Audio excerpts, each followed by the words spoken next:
I see it as a symptom. So, what is the cause?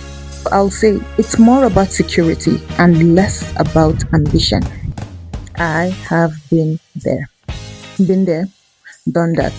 So, girl boss culture. And in case you've been living under a rock and do not know what it means, that's what I'm here for. I'll break it down for you. Girl bossing started in the 2010s and it has become much bigger than a social media trend. Now it reflects in relationships, identity, culture, financial independence, female ambition, with some feminism language sprinkle. Let me state that girl bossing uprising, it's no more a Western culture social framework. My Southeast Asian girlies, they're on that wagon too. In Western culture, you can just go ahead and cut off from your family. It happens. The no contact culture, for example. I see it as a symptom. So, what is the cause? Let's try and understand more of it, shall we? So, let me state that this isn't happening because women suddenly changed. It's happening because society changed. Everything became more expensive. A home can't survive on one income anymore. So women quickly realized that depending on another person, a husband, a spouse, a parent, can become financially risky. And they were right, by the way. So I'll say it's more about security and less about ambition. Check.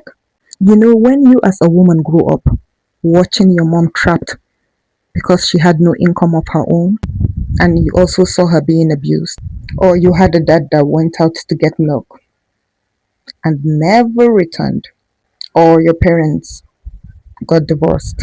This creates a belief in you that you cannot depend on anyone. You should only rely on yourself. You should always trust no one. Never need anyone.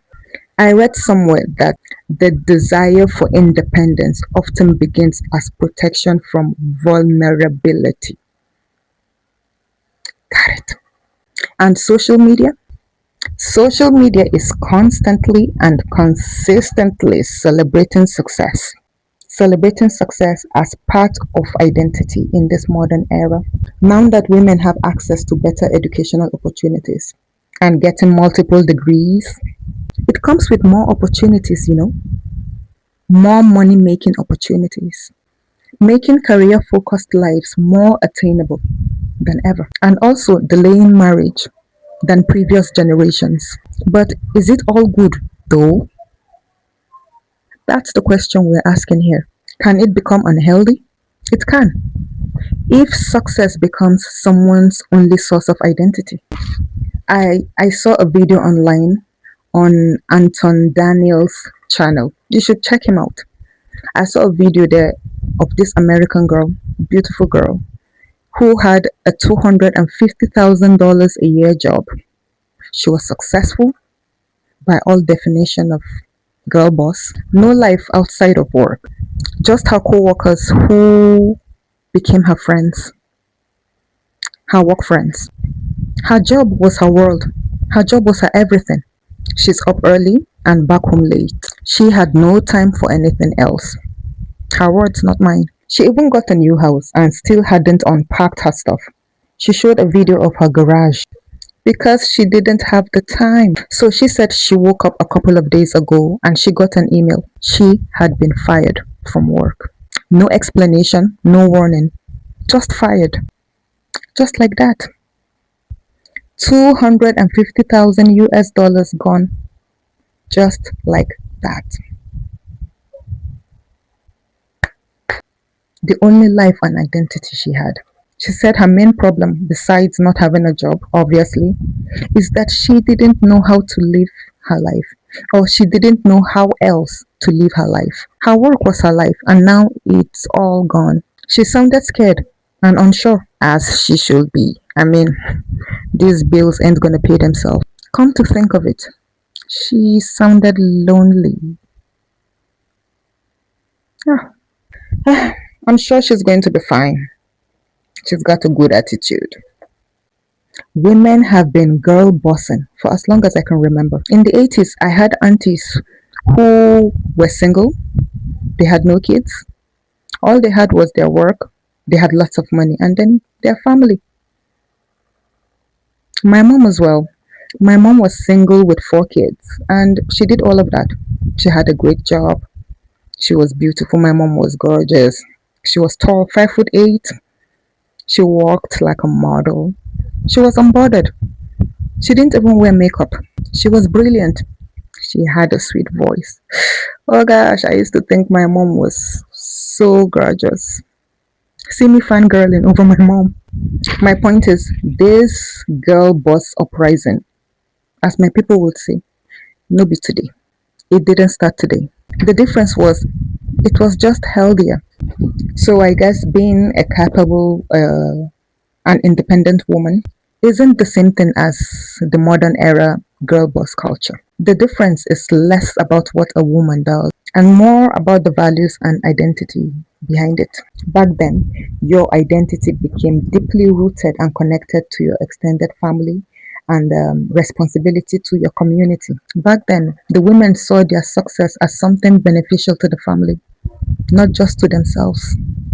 They were selfless.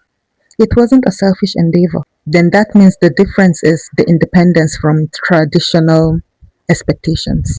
I don't think modern day girl boss culture rejects family, but the emphasis is different because the strength here is presented as I don't need anybody, I don't need anyone. Right now, girl boss culture in my society, we're mostly in between.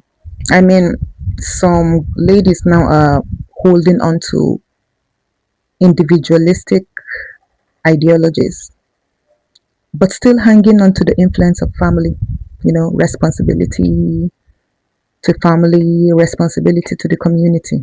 But why I'm not a fan of this girl boss culture, it's because I have been there. Been there, done that. And guess what? It backfired.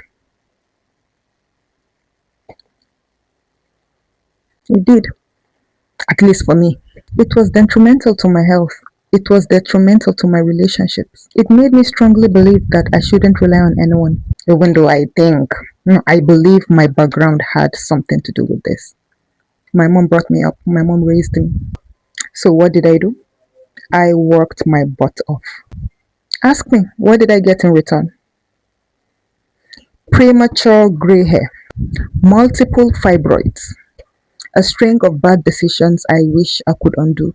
Friendships lost because I was moving so fast. So I didn't even stop to see the signs. I didn't listen to God. I didn't listen to the voice of caution. Did I mention that I got fibroids?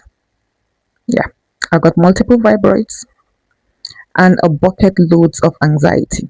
So encouraging the idea that a woman must constantly achieve and overperform to have value, that that is a lot of pressure for a body that wasn't built for it. Men can handle that, but not women. It is what it is.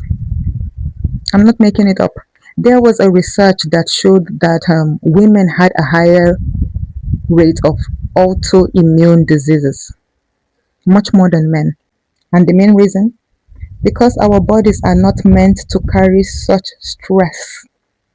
We are not meant to house such stress, chronic stress, burnout, anxiety, always on the go, go, go, go, go, go. And social media isn't helping. Bodies are there flaunting their lives consistently and constantly on social media. So girls growing up now, all they want to do is have that sort of lifestyle.